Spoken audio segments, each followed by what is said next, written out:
Hello, good afternoon, welcome. I'd like to make a few quick announcements of some upcoming events. On February 19th, there will be a lecture. There will be a Dan Kiley lecture by Dilip Dacunia at Piper. And then on the 21st, there will be Jay Shin and Damon Rich of Hector Design will give a lecture, a 6:30 lecture. And then on February 22nd, in the same room, there will be a lunchtime talk offered by Wilfred Kuhn and Simona Malvezzi from Kuhn Malvezzi. And that's it. So, well, welcome to the talk of Norman Kelley, of Carrie Norman and Thomas Kelley. This talk is sponsored by the Margaret McCurry Fund. Yep, I remembered all the credits I should give. We're delighted to have them here. They're both educated at UVA and at Princeton.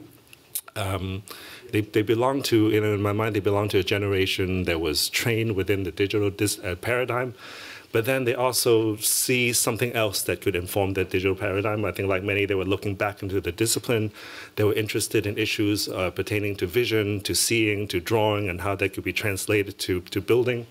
There's always this kind of in-between zone between 2D and 3D in their work that I really appreciate. They've won many awards, the Architecture League's Young Architects Prize. They have won the USA Fellowship, Artist Fellowship. They have been in the Venice Biennial. They've been in 2 Chicago Biennials, the second one, the more important one. And I've been following their career for a long time, and I'm very interested in how they take on drawing as something that it's important in their practice. It reminds me of this time about 25 years ago when Dave Hickey, the art critic, taught a seminar here, and he talked about that moment when Jackson Pollock was in Time magazine, Life magazine, and what an important moment it was for his generation.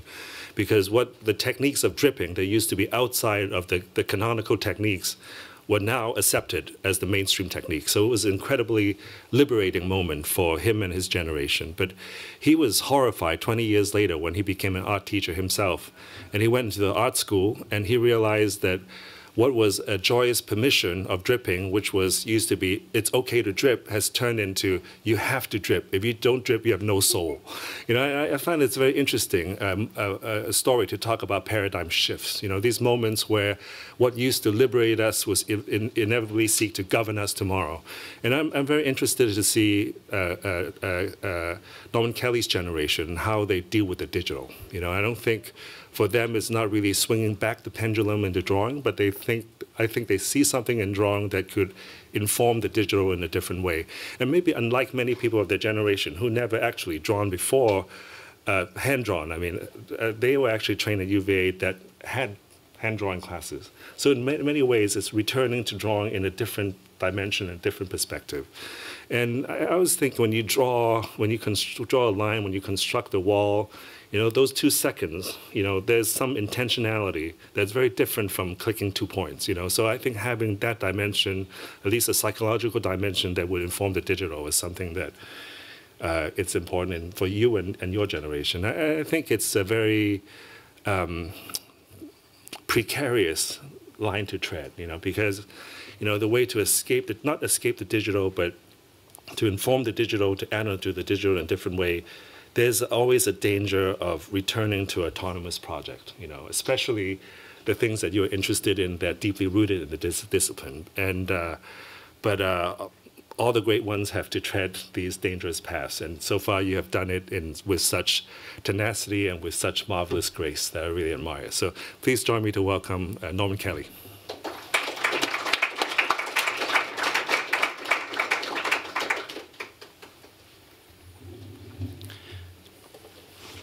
Thanks so much, Mark, for the introduction. And thank you to all the students and faculty for sharing this afternoon with us. It's an honor to be here. So we're Norman Kelley, and we begin our talk today with an incident on uncertainty. On December 8th, 1936, the poet Wallace Stevens delivers an awkward paper at Harvard titled "The Irrational Element in Poetry." The paper will precede 2 important events. One, the fantastic art, Dada, Surrealism exhibition at the Museum of Modern Art, which will open a day later on December 9th, 1936. Two, the publication of the poet's epic work, The Man with the Blue Guitar, in the spring of 1937, for which we credit our lecture title. Against the backdrop of Harvard and the surge of Beatlemania-style surrealist fanaticism, the poet questions his aesthetic stance. Though the paper is moderately received and the event rather cursory compared to the MoMA exhibition and the Blue Guitar publication, the poet's tone reveals a preemptive and productive sense of doubt, the kind you get from a stand-up comedian working on a bit in a small Midwestern bar. On the occasion, Stevens would say something like, quote, "One is always writing about two things at the same time in poetry, and it is this that produces the tension characteristic of poetry. One is the true subject, and the other is the poetry of the subject.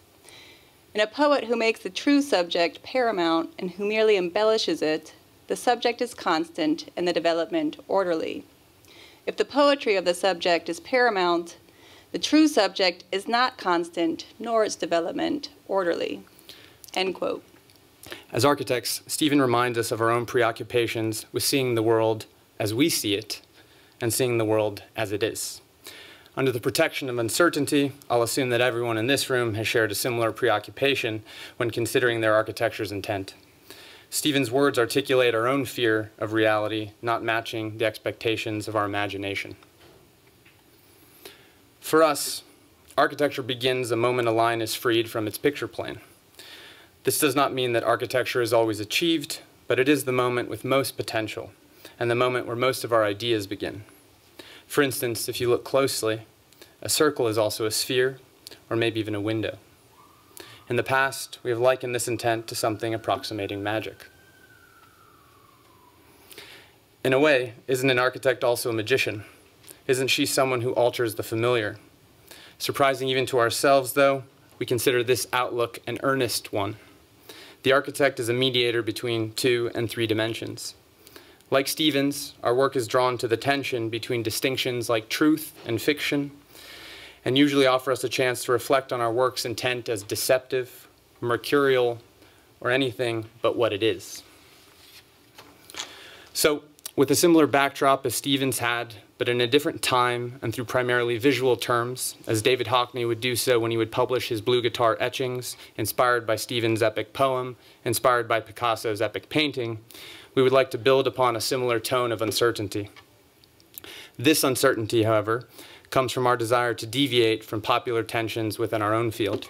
Like the polemics of representation versus building, or the merits of social justice over image theory, or vice versa.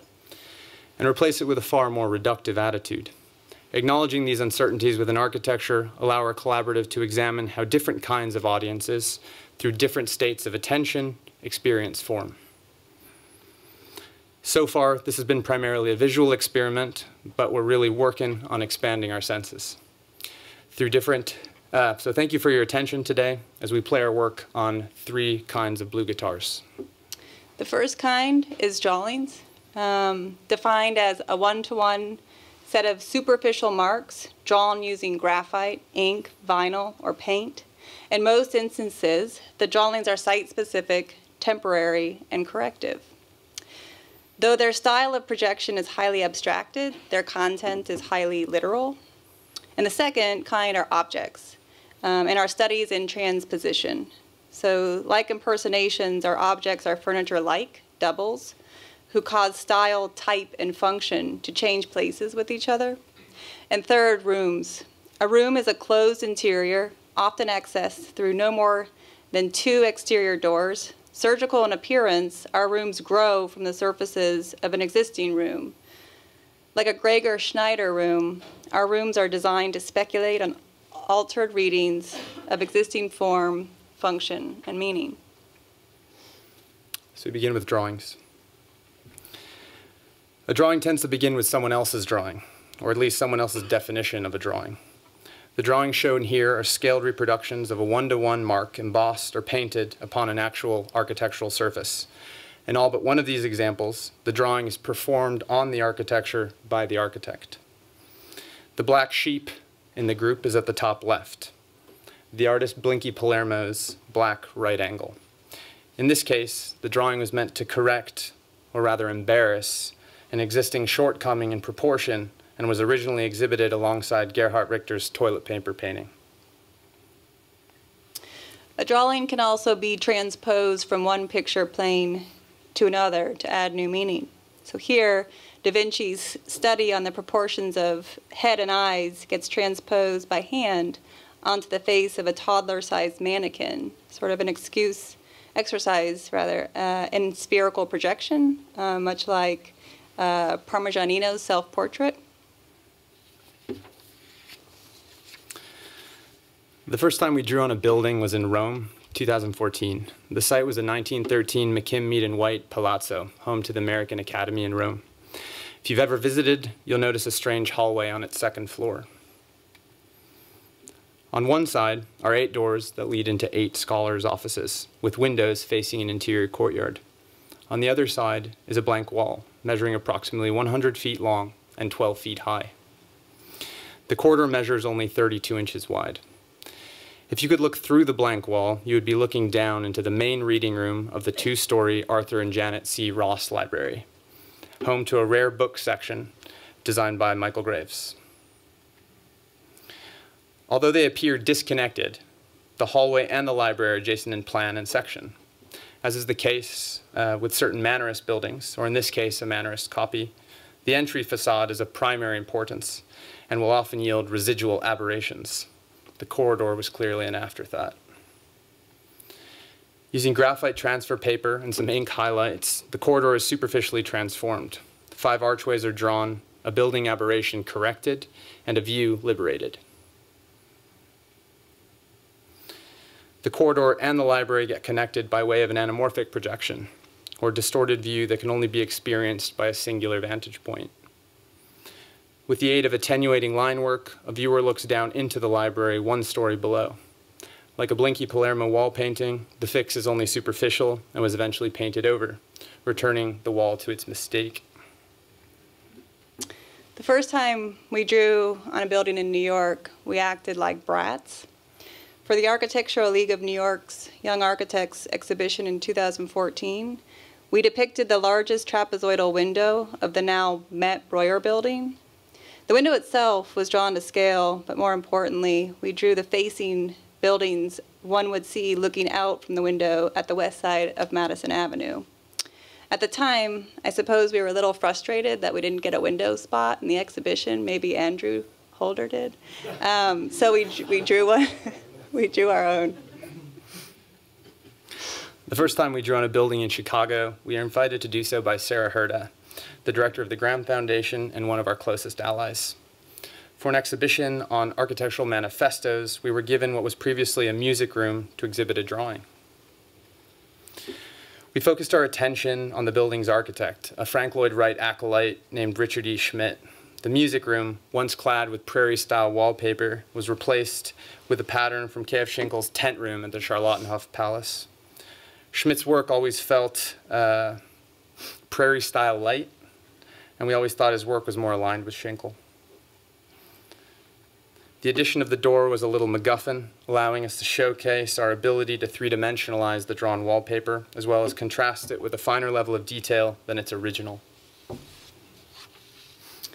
Another time we drew in Chicago, we used drawing to consider the scale of the surrounding neighborhood. In this case, our context was the community of Pilsen. We toured the neighborhood and took careful note of its ad hoc brick patterns. And a storefront for the Chicago Art Department, originally clad with plywood, became the canvas for a taxonomy of over 30 different brick patterns. The patterns were bonded and dimensioned in a color that matched the building's neighbor. And our hope here was that the assemblage reminded the community of its sort of layered history. The third and final time we drew in Chicago completely changed our way of thinking about drawing. Here, we saw a drawing and its scope matched that of any building project we've taken on. In 2015, the Chicago Architecture Biennial tasked us to clad the 65 Michigan Avenue facing windows of the Chicago Cultural Center. The challenge was twofold. For one, the drawing needed to function like a sign and steal attention from Anish Kapoor's bean sculpture across the street, as well as invigorate the lesser known of Chicago's two Shepley, Rutan, and Coolidge Beaux-Arts buildings. The one most people visit in Chicago is the Art Institute. The second charge was to respond to Stanley Tigerman's 1977 prompt, The State of the Art of Architecture. So we thought it best to try our hat at practicing populism. We began by looking at the way Chicagoans looked out and onto their city. More specifically, we began looking closely at Chicago's architectural history through its fenestration styles. For example, our office is located in the Monadnock building, and through our 19th century masonry wall, we face Harry Weiss's prison. Or, and this was news to us when we found out, did you know that people pay a premium in the Hancock building to have their view obstructed by its X-bracing? And though we began with actual references, the taxonomy grew into a system of normalizing Chicago's history of looking in and out of its buildings. The aim was to provide a revised history of Chicago's architectural styles that included forgotten heroes like Keck and Keck or the Burnham brothers, as well as a reminder to passers-by of how curtains or blinds are equally as important to elevating or disguising a view as our actual mullions or sash hardware. But perhaps most akin to a building, with a budget and a client, our taxonomy was loose in terms of composition and coverage. The vinyl only accounted for 50% coverage of the full window site and allowed the curators, as well as the building's standard occupants, to arrange the vinyl decals as they saw appropriate for allowing light into the interior exhibitions and office spaces.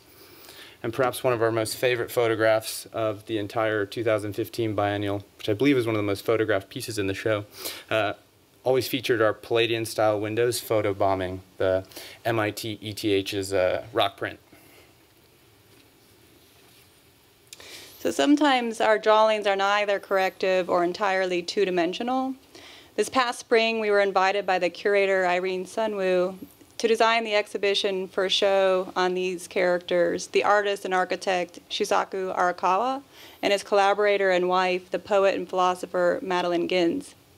The exhibition, entitled Arakawa and Madeline Gins' Eternal Gradient, held at the Arthur Ross Architecture Gallery in the spring of 2018, and incidentally reopening Thursday at the Graham Foundation, features over 40 original drawings by the artist couple. Complications in the curation process emerged as a result of legal disputes between two foundations, each of which claiming ownership of Arakawa and Gins' body of work. So in the late stages of the curation process, many drawings initially selected for the exhibition were unfortunately prohibited due to these ongoing feuds, including among those this sketch, from one of Arakawa and Gins' most significant projects, The Mechanism of Meaning, a project they saw as an ongoing open-ended process of research into the bodily and psychological experience of its readers and viewers. The project spanned nearly 20 years, encompassed text, painting, and drawing, and would eventually develop into a philosophy on the right of humans to never die, otherwise known as Reversible Destiny. This philosophy would later be applied to their few but substantial built works. So in any case, including this drawing in the exhibition would require our act of architectural smuggling, we call it. So while the practice of forgery is often in service of deception and its product invalidating, our role as the exhibition's designer sought to recast it as an act of recovery. The result is, on one hand, a drawing approximating Arakawa's original sketch, and on the other, a series of objects for the display of framed works and archival ephemera, drawings sort of inside of a super drawing. So this project doesn't quite fit neatly within the category of drawings that we've placed it, but it falls somewhere between drawing and our next medium, objects. So from this view pictured here, the boundary between 2 and 3 dimensions, or literally steel and vinyl, is sort of most clear.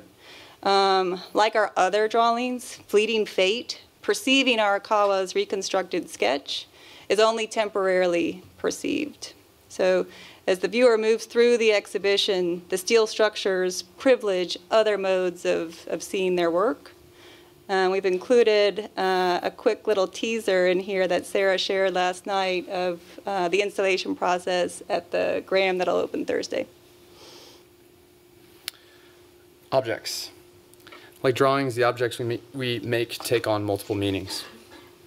When it comes to objects, we typically design them as if they were constrained by a singular projection, elevation, or plan. Oblique combinations of either of these projections tends to offer a more economical description of the object. In this case, we wanted to design a table whose form presupposed movement, but replaced its movable qualities with a form that offered an economical posture, 2 views in 1. We fixed a standard drop leaf table and sheared it by 20 degrees. You'll notice both the front and back elevations offer identical and simultaneous viewing of its short and long faces. And here, the table as it was presented during the Spaces Without Drama exhibition curated by Liga, Space for Architecture, at the Graham Foundation in the spring of 2017. The show's prompt involved tracing similarities between theatrical stage sets and architectural scale models. In our case, the table's horizontal surface served as the ground for restaging itself amidst its immediate context. So the resultant prop adheres to its life-size counterpart in resolution only. Its tectonic, however, is reduced to a 2-dimensional cutout, bringing into focus the exhibition's subtitle, Surface is an Illusion, but so is Depth. The wrong chairs were our first foray into furniture design. We'd like to remind you that we are not furniture designers, but rather furniture appropriators. We believe that architects have designed enough chairs. So we return to a familiar type, the American Windsor, and look at it through a new lens of intentional mistake-making. We discovered the cut sheets of Dr. John Casea on how to make American Windsor furniture, and we began to study them carefully. The Windsor type is incredibly simple in its tectonics. Back spindles and legs plug into a raised ground or seat. So we confuse its restaging by reading the cut sheet's elevations literally. In the case of the settee, we intentionally collapse the half front elevation, typically used to indicate mirrored symmetry, and side elevation as a complete front elevation. The result is a chair that compresses its 2 seated occupants. This strategy of deploying tectonic and superficial air in nuanced ways would play out 6 more times in slightly different ways. Here you see the original. Here's the altered composite. And the completed pieces made in collaboration with Reeves Rash in Kentucky. We had 2 opportunities to exhibit the works. They were originally designed at SUNY Buffalo as a dining set during a fellowship. And the second time the chairs were exhibited, they were exploded and dispersed in a 2-dimensional white wall gallery designed within Volume Gallery's original space in the West Loop of Chicago. Here, a side chair with confusing mirrored symmetry, or a high chair with rotated leg bracing to provide a ladder so that its occupant might find its way to the seat where there's an omitted crest rail, or an end chair with one of the least noticeable transpositions, a shifted leg support, or a stool where visual surprises yielded a tactile one. When seated on the stool, an approximated curve lends its user clarity between left and right. Here, we remind you that in all cases, the chairs return to function like chairs, especially when a body activated them.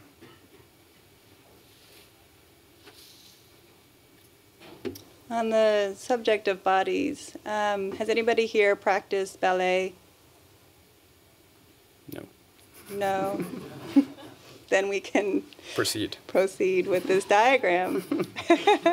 If you had, you would take note that to do so, your body actually needs to be proportioned exactly like this, drawing no taller than 5'6". This was part of the research conducted during our collaboration with the dancer, choreographer, and artist Brendan Fernandes. He was interested in designing objects or devices for durational performances. What that means, a ballet dancer would be required to hold a canonical position, such as arabesque, second position, and so forth, for an uninterrupted interval of 10 minutes or so before being allowed to walk or stretch. So we designed a custom scale figure to manipulate into the exact positions that Brendan required. So sort of like a Neufert diagram, our collaboration demanded drawing the ballet dancer's positions with precise specifications and would include a set of custom designed scale figures, such as the ones pictured on the left, to pressure Brendan's dancers from the Joffrey Ballet Academy into these idealized positions. So on the right, Leah Upchurch holding in arabesque pose. And you can see where each object makes contact with the body, Leah's heel in this case. The object is wrapped with the more tactile material, leather. And here, Leah holding in camber on the ground pose for approximately 10 minutes in front of an audience. And here, Antonio Mannino holding in passe in fourth pose. So in total, 5 objects were designed for 5 specific poses, and we're thrilled to share that Brendan's show will be featured in a major exhibition in New York this spring and summer. Official announcement to come in March. For the design of our latest furniture collection, or pairing, we redrew George Washington's Mount Vernon study. The study houses one of the most diverse and strange collections of 18th and 19th century furniture. We should add that neither of us have visited this space in person, but upon observing this setting from Mount Vernon's web-based virtual tour, we understood this scene as an accumulation of inconsistent styles and intents. In other words, a group show. The redrawing includes 2 of our own insertions, the fixed tilt-top mirror table, centered in the middle, and the roll-top armchair, lower right. The piece's second group show would prove as diverse and strange a setting as their first. The collection, entitled Young Americans, were presented at Friedman Benda Gallery last winter for an exhibition on aporetic furniture, curated by Juan Garcia Mosqueda. In the foreground, a table designed by Moss Architects, and in between, a room divider designed by the Brooklyn-based design studio known as Andy and Dave. If you were to shift your head right, you would see a beautiful bathtub designed by one of your faculty members, or 2 of your faculty members, Zaina and John. In isolation, the pieces question and advance the social narratives that once attended the object's original dimensions and proportions. The original tilt-top tea table, more than the teapot or the teacup that rested on its surface, was the object by which the ritual of tea drinking gained its recognition and acceptance. The brash honesty that characterized tea table discussions constituted a sort of circumspection that effectively policed the actions of the powerful and elite by threatening to expose scandal and subject any wrongdoers to ridicule. Our revision extends this watchful eye of the tilt-top tea table by lengthening the pedestal to elevate the vertically oriented tabletop. At this height, upon close range, the observer is offered her reflection and the mirrored finish of its convex surface. The roll-top armchair finds its origins around the same time, just following the American Revolution. Although the fondness for English styles had faded, this style's labeling itself federal found itself enthusiastically embraced by Americans. Among the federal style's notable forms were secretaries and writing desks. Within this variety, flexible timbre and roll-top screens were introduced, which could quickly conceal an unkept workspace. Our revision narrows the roll-top desk to the width of a chair and substitutes the stack of drawers and shelves with perimeter-lined upholstered cushions. So much simpler in construction than the previous articles of furniture, but no less impactful of a history is this chair. Mark and Sharon may disagree with us, but one of our favorite elements from the 2 projects we contributed to make new history, the 2017 Chicago Architecture Biennial, were a pair of chairs. This chair. So as part of a collaboration with Sylvia Lavin, Aaron Besler, and Jessica Colangelo, we were tasked with reimagining, reenacting, and restaging a photograph. Was a big part of this show. The photograph, originally taken in 1984 on your left, was used to advertise the opening of O.M. Unger's recently completed German Architecture Museum, the Dam. In the image, you see a curator seated upon a chair overlooking a collection of postmodern models. Some of the models were fake, some were authentic. The exhibition on your right consisted of a room made entirely out of foam, models made entirely out of paper, and those two chairs made entirely out of wood. The chairs were noticeably uncomfortable, but key in positioning our curator, Sylvia, in a similar way to that of the original curator. The mise-en-scene would have been incomplete without an object that belonged to O.M. Unger's original lecture hall. If scaled and finished appropriately, an object has the potential to carry with it all of the implications of the room to which it originally belongs. This invisible transference is what makes the object capable of being overlooked. So overlooked that we think the exhibition manager may have tossed the chairs after the show.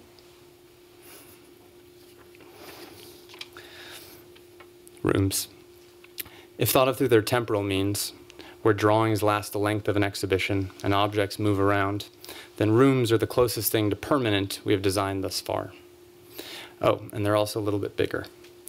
Like Schinkel, the stagecraft becomes fixed. What follows are the 3 commercial rooms. One of our recently completed rooms was informed by an object, this object to be precise. You're looking at a wall shelf with chrome-plated tubular steel supports and wooden shelves. If you look closely at the shelves, you'll see that they are not fixed to the front tube. Instead, they cantilever off of the back tube, a minor illusion, but nonetheless significant. The detail was originally designed by Mies van der Rohe at a larger scale for a 1930 commission for Philip Johnson's New York apartment.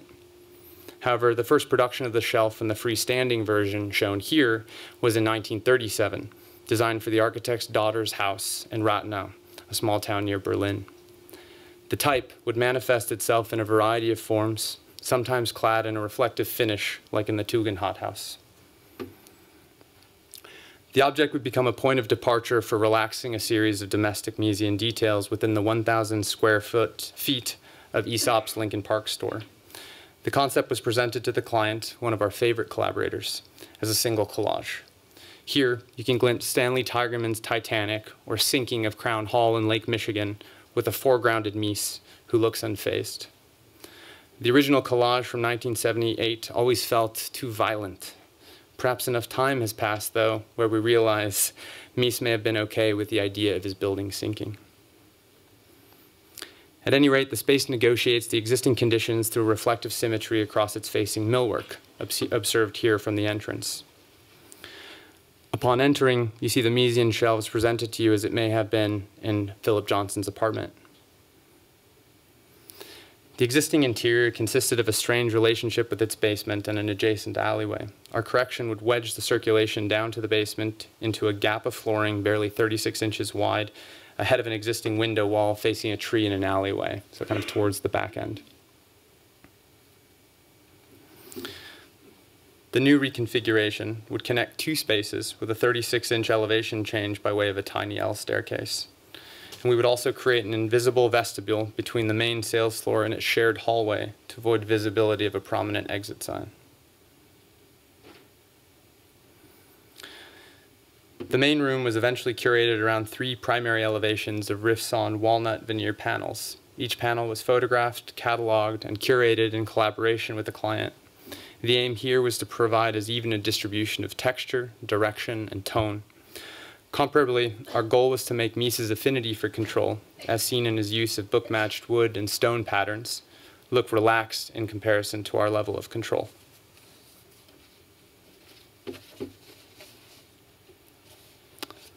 And so here's some finished photographs of each of the facades.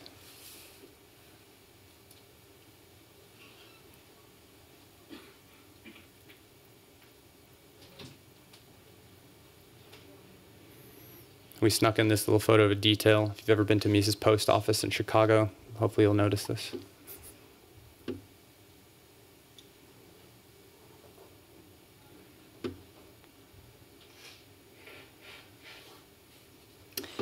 Much of our obsession over drawings comes from an obsession with Agnes Martin. If you had a chance to see her retrospective at the Guggenheim 3 years ago, you would have been hit with two realizations. One, the work is beautiful, and two, the work is incredibly boring. The second observation is most important to the design of this room. As part of our first collaboration with Aesop, we focused our attention on the irregularity of one very specific material unit, the buff-toned Chicago common brick. The brick is approximately 3.5 inches wide and 8 inches long, with a dimensional tolerance that wavers as much as a ½ inch. And this imperfect tolerance yields numerous difficulties for producing controlled patterns. Like Martin's irregular grids, we sought to take a material usually found on non-street facing exterior walls and ubiquitous around Chicago since the fire of 1871, and use it as a dominant interior finish. To make matters a little more challenging, we used 3 different types of Chicago common brick: a full brick, a paver brick, and a queen brick, which is the remaining mass left over after you've cut 2 pavers and from a full brick. The different types allowed us to control the brick's pattern in horizontal and vertical orientations, as well as to balance the existing interior's awkward proportions with a lowered floor and a new heating and cooling system. 3 round rooms characterize the existing space, punctuated with what would become a very stubborn column just off-center halfway through the space. Our renovation involved removing the column, once a chimney flue for an upstairs apartment, and focusing our attention to the perimeter, where shelving would fill deepened wall cavities. The narrow recesses that you see between shelving projections would also negotiate the new heating and cooling system while pressuring the interior with more mass. And so these are drawings we made actually early on in the project and reveal a little of our working method. Like a coloring book, the neutrality of the black and white line-drawn perspective lends itself to easy back and forth conversations as to how to color them in. So each primary direction was studied with this method. So here you're looking from the point of sale toward the storefront, and here you're viewing the south wall, and here along the north. These drawings also reveal a little of our overzealousness with texture. We should add, this was one of our first projects of this scale, and we hadn't honed the practice of restraint just yet. So the updated versions reflect, I guess, our lessons in restraint and control. So that said, we're still a little sad. The back wall isn't clad in brick. It was a fight we just couldn't win. The project increasingly became an education in the properties of the brick unit. With a dry joint, we were able to extend the non-load-bearing pinwheel bond across the corners. So from both the elevation and this rotated view, the pattern remains continuous. Some final photographs to follow of the space. In most of Aesop's stores, you'll find a quote somewhere. This detail is typically selected by the client. In our case, we lost the brick back wall, but we won the selection of this quote. A friendly reminder from Stanley Tigerman reads, "The grid is abstract as well as realistic." Stanley was kind enough to permit its use for what he calls our soap shop. Some more finished photographs, this one of the south wall. You'll see the custom-designed return air grills on the floor, situated in the recessed vertical gaps. This was only possible because we were required to demolish the existing floor of the space and replace it with steel columns that go down into the basement, and beams to support the weight of the brick. And the north wall. So here, the observer's is perhaps reminded of a window bay, hence the soldier bond at the top of the vitrines or of the alley wall on this wall's back side.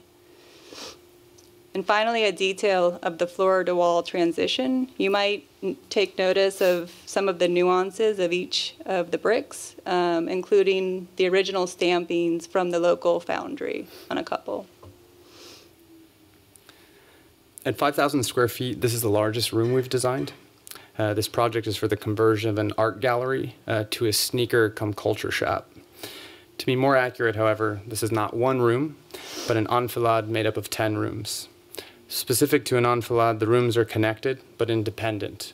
No doors, only fat thresholds separate the 10 rooms, and each one is designed so that the client is able to theme the space according to a specific product, be it clothing, footwear, apothecary, or event, a reading, a lecture, a transaction. The space opens this Friday, and we're excited to share it with you for the first time today. This is our collaboration with Notre. The existing space is located on the first floor of a 5-story factory building in Chicago's West Loop, a neighborhood once home to the city's meatpacking district, our version of Chelsea. The building's high ceilings and exposed timber recall its industrial past. As of 2 years ago, all of the district's buildings have been landmarked, and the area is now home to a booming food, tech, and hotel industry.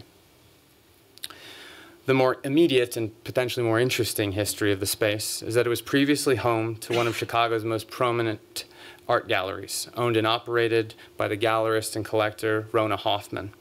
On the right here, a previous exhibition at Hoffman's gallery of the Iraqi-American artist Michael Rakowitz. The primary formal conceit of the project begins with a close observation of its existing structural base. The existing space, once a confection company's loading dock, consists of an 8x3 heavy timber structural grid with 14 exposed 1-foot by 1-foot columns. Because the space was used as a loading dock, another existing condition of note is a dramatic 3-foot change in elevation from sidewalk to the main interior of the space. Here, an existing plan of the site. Our client had operated their previous store out of the northern unit at the top of your screen, which would have been entered through this door. And the art gallery occupied the larger footprint at the south, entered through this door. 3 columns are buried in the demising wall between the 2 spaces, and the front entry is entirely inaccessible by wheelchair. So in addition to tearing down a demising wall to join the 2 spaces, our goal was to bury the majority of its original industrial features, columns, wood beams, and rafters, inside thickened walls and a lowered ceiling. To give the space and our client new character, we thought it wise to disguise its old one, or at least in part. The new plan aims to wedge a 3x3 bay plan inside of the original 8x3 bay plan. This primary enfilade looks like a disfigured pinwheel spinning around a central build-out space for the client to feature his rotating list of artist and designer collaborations. I think one thing to note are the remnants of the old plan that remain. Brick walls that once housed a vault, for example.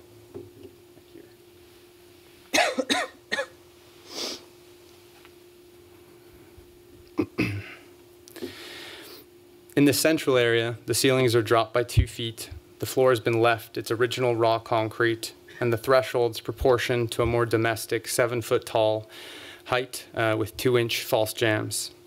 Because Chicago has such strict fire ratings, we had to design 2 ceilings to cover the existing ductwork and wood beams, and the result is a series of views that glimpse up to 3 rooms simultaneously.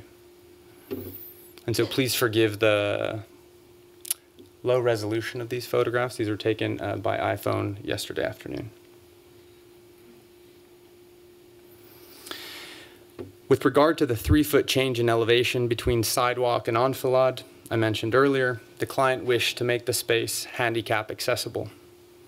In doing so, we conceived of a foyer design that would set the merchandising area of the store back by 2 structural bays.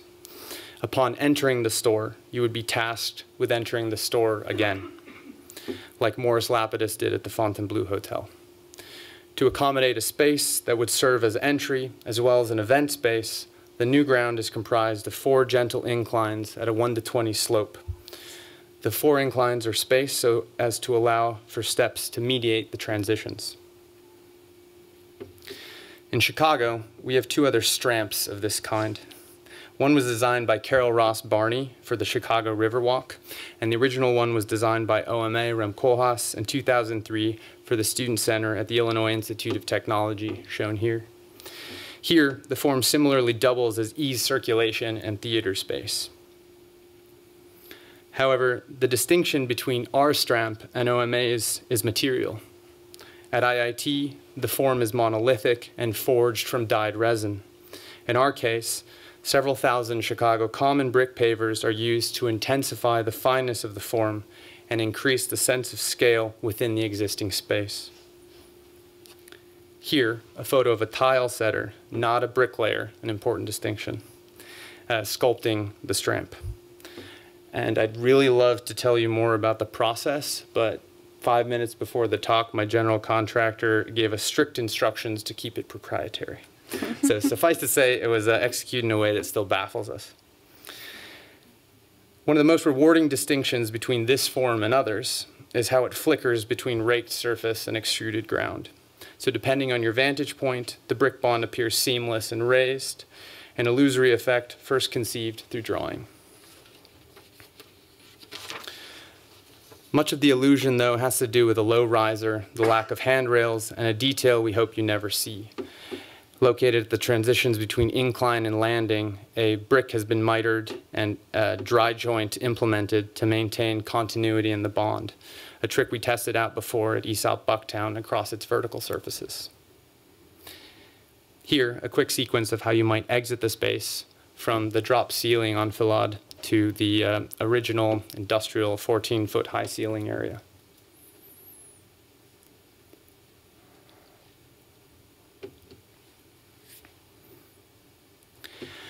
To heighten the impact of the recessed entry, we also negotiated for several months, several painful months, with Chicago's Landmarks Department to permit us to replace the existing storefront with one that offered a simple historical nod, like bulkheads and powder-coated steel, as well as the ability to mirror the proportions of the second interior entry with the proportions of the true exterior one. So if you were to draw an outline over the glazing across the 3 bays of each storefront, it would match the proportions of the interior entry openings seen from the stramp. Part of the exterior also involved the engineering and disguise of a 13-foot tall door that opens with a transom window attached. So, in closing, if we might return to where we began, we'd like to borrow a line from Wallace Stevens' Harvard paper. One is always drawing 2 things at the same time in architecture. One is the architecture as it is, and the other is the architecture as we see it. But in fact, there's a third one, and that would be the architecture as you see it. Thanks.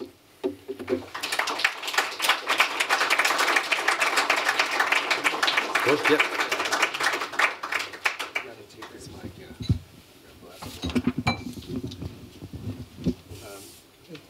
Thomas and Carrie can take some questions. Huh? Sure. Oh, thank you. Yeah, sounds great.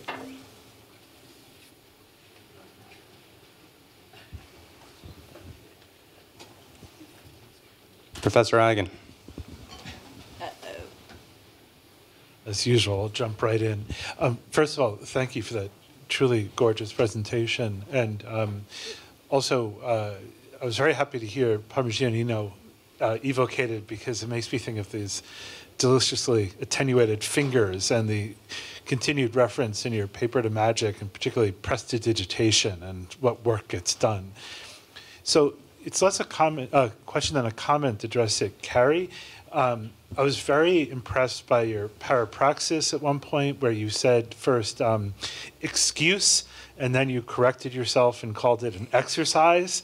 And I was curious if this was an apt characterization for your work, that doubling of meaning. Ed, I'm glad that you picked up on that, that little error. I think in service of a talk called Uncertainty, that little mistake falls squarely within our uncertain position, I suppose. I think we're always looking for excuses, and I think some of the points that Thomas made in the introduction suggest that we all here are in a way trying to find ways to legitimate those. So I suppose an exercise is motivated by legitimating these excuses. Yeah?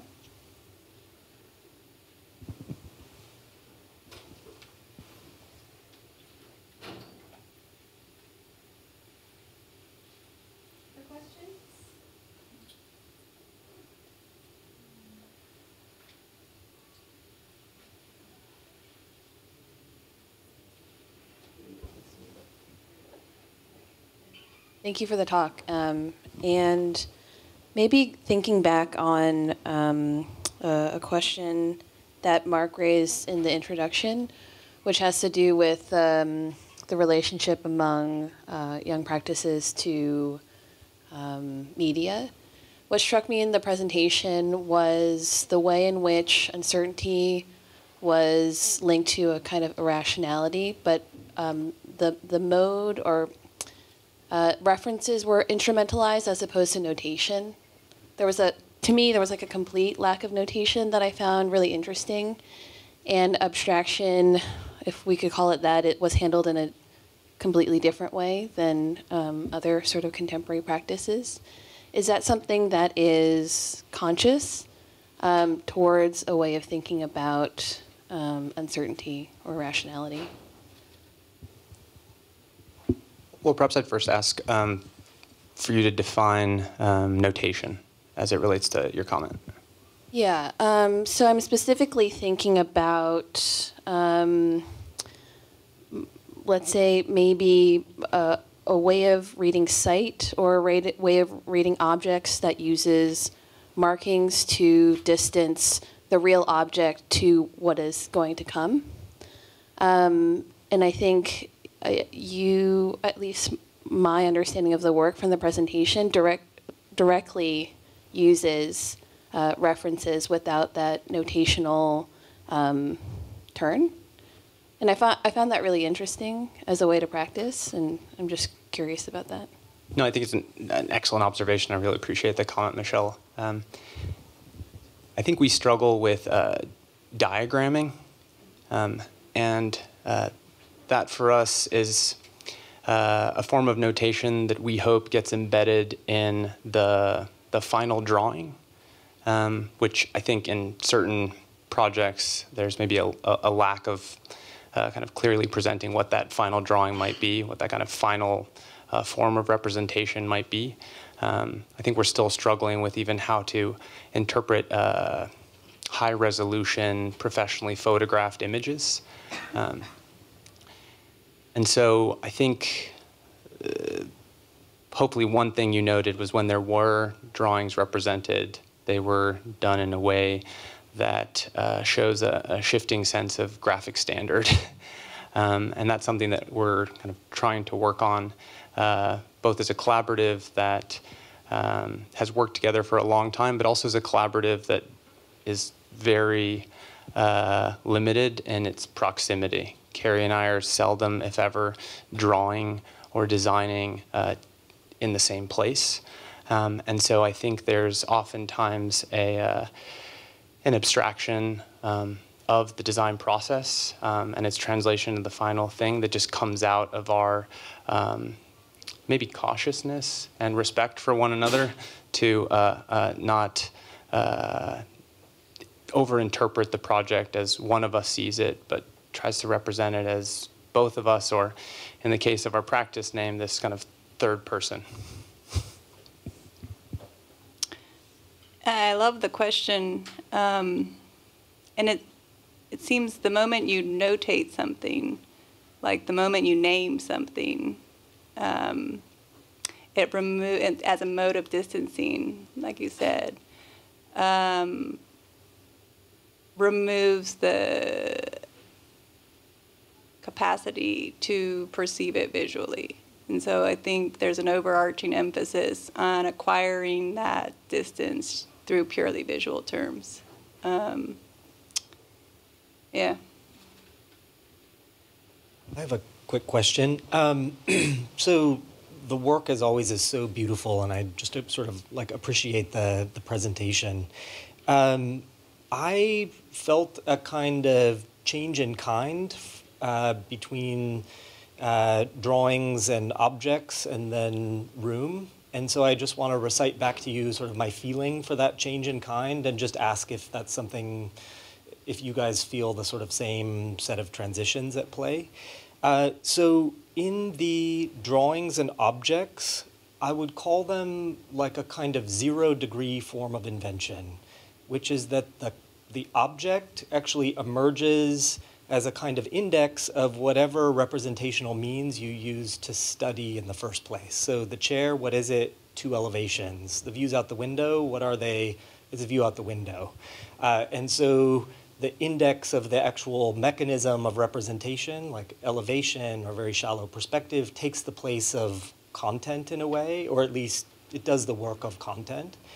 And then once we bump over to things that are slightly larger, like the rooms, I didn't see the same set of representational devices that are standing in. They're not sliding in to miraculously become architecture in the way that the 2 elevations make the chair. And so I'm wondering if as the practice scales, if it's finding new uses for those earlier techniques, or if you're finding other techniques are now sort of operative and displacing what was happening earlier. As always, Andrew, thank you for an elegant synopsis of one of our struggles.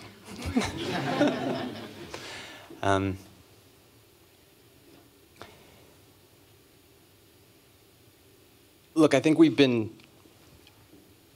trying to scale up patiently from the moment we thought of drawing as having the potential to be a one-to-one thing. And this is something that maybe came out of a time when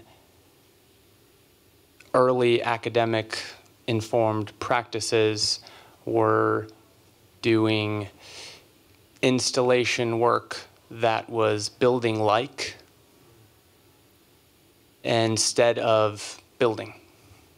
And so, like brats, we always presumed that what we were making was the thing.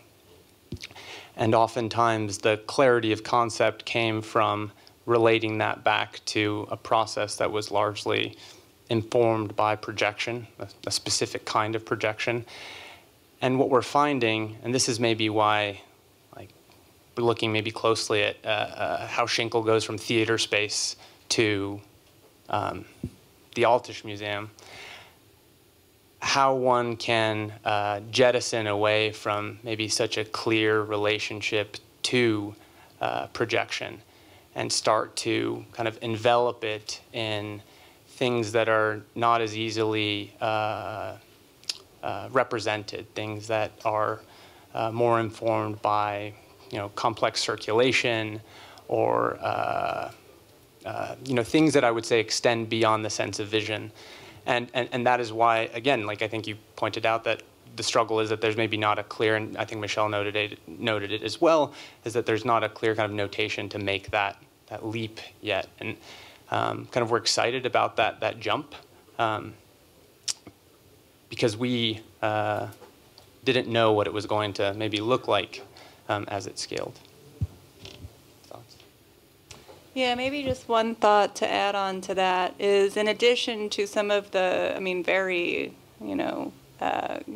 compliments to your astute observations, is, like you referencing the chair, the table in which projection was how we pitched it or how we described it. But there's also a kind of, narrative or social history associated with those objects too.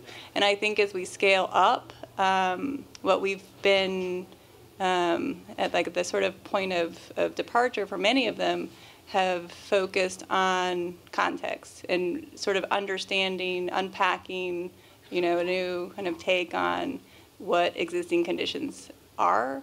And so those situations have currently been recurring in the scale of our rooms, the histories of a site, the histories of a material, its applications, and so forth. So.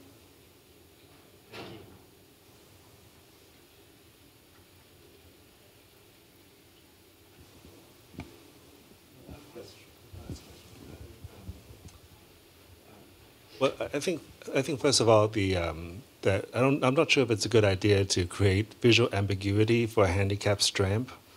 I think as beautiful as it is, I think you get a lot of tripping and a lot of lawsuits. That's it. No, but I can respond. No, it's thank you for such a great presentation. You guys are incredibly thoughtful, intelligent, and erudite. I think so much you put into the project. I think my question and slight comment is also follow up to Andrew's question. I think I see a lot of your work has so much.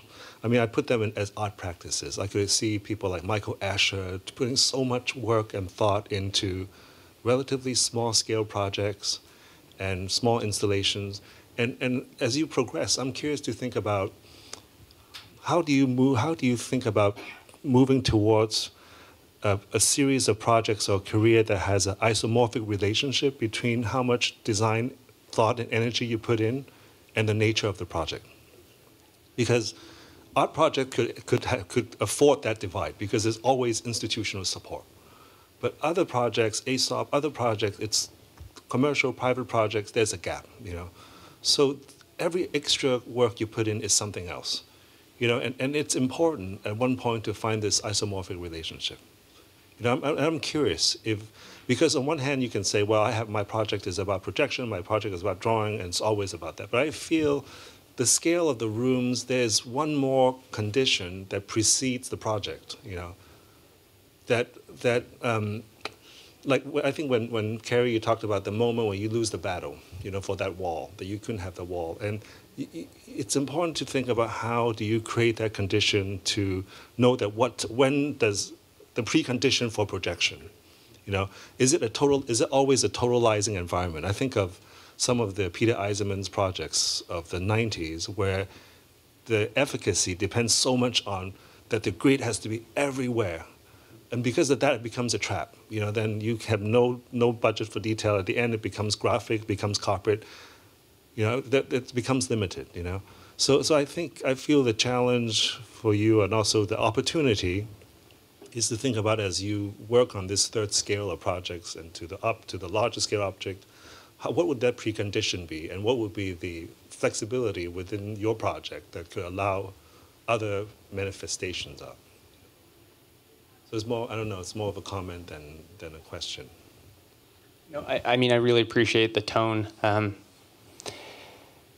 And just because this is getting recorded, that Stramp is ADA compliant and has been approved by the Mayor's Office for People with Disabilities by Chicago, so thank you.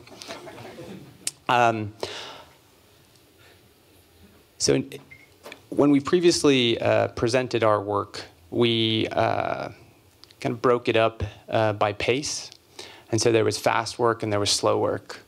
And the fast work was the kind that we presented in the first act of this presentation. We sometimes refer to them as one-liners. And they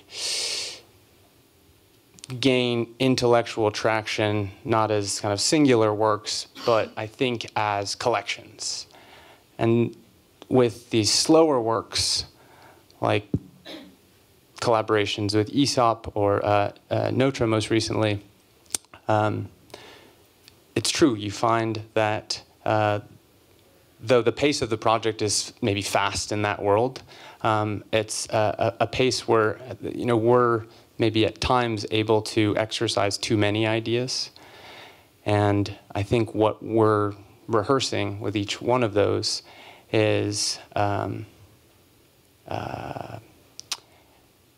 a way of maybe reducing the project down to kind of singular forms of representation. And so just to jump, like we presented the Aesop projects in reverse, you know, we've also collaborated with them on one in Tribeca, which was a paint job, which could be presented in one photo.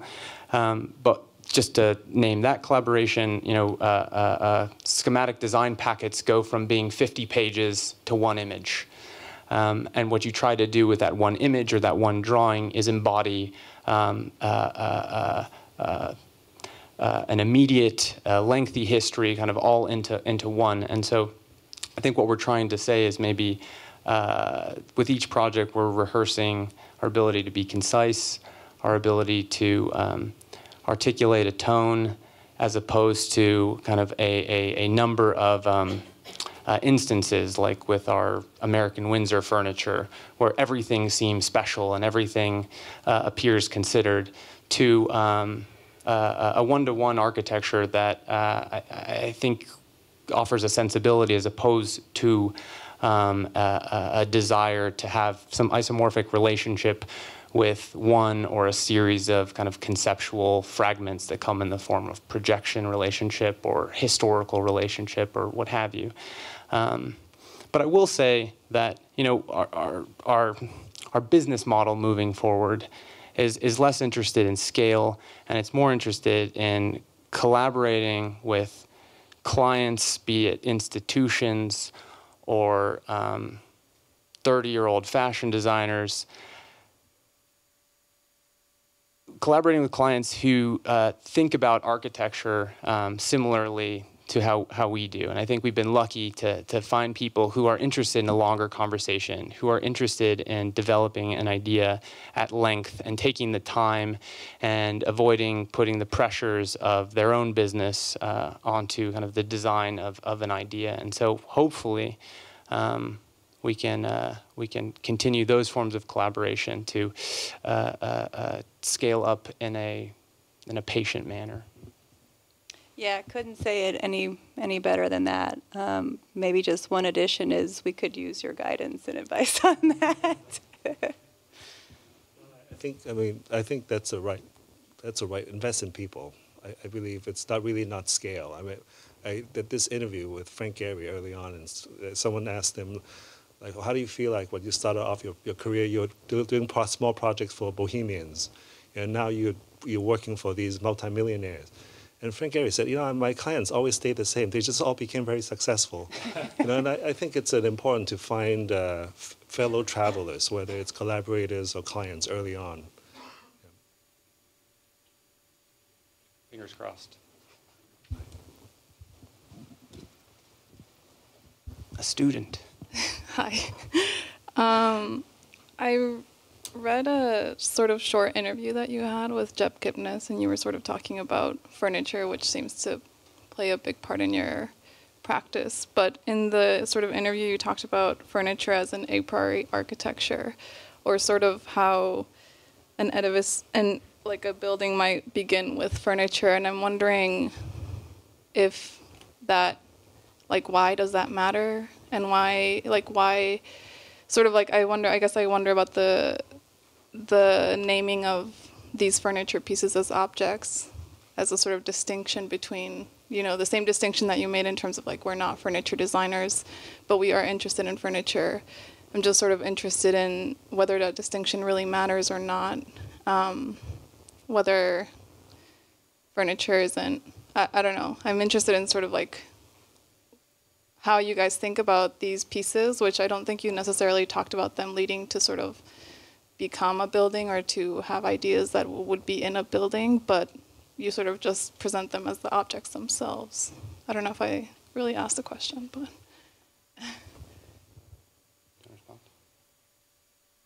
Well, first, I really appreciate the observation. Thanks for reading anything in advance of this lecture.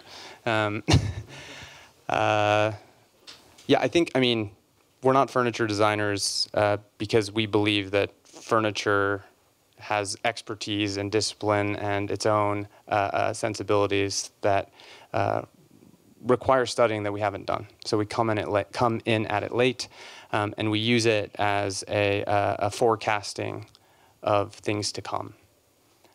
This goes back to our desire to only do things at 1-to-1. So we don't make any models, or at least we don't show them. And you're oftentimes, whether it's resolved or unresolved, you're usually getting the final thing with us. But I guess the fear of, and maybe the trick and the liability to referring to furniture as objects goes back to something Mark pointed out, which is a liability of, I guess, a lot of our contemporaries, which is maybe a return to an autonomous project. However, I would say that if you were to look closely at the tectonics or even the material nuances to some of the objects we presented, we are trying to kind of learn about making buildings by making them, and finding ways to use studies in material and to scale as dress rehearsals for things to come.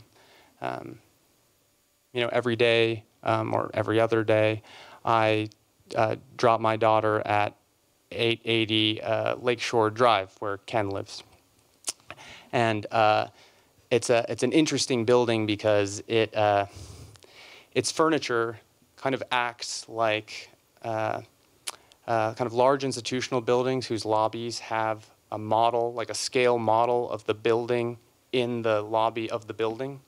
And that's why I always perceived the kind of the Barcelona collection, though it would kind of happen after much building, it does become a bit of a scaled version or a diagram for the building you would kind of move up in.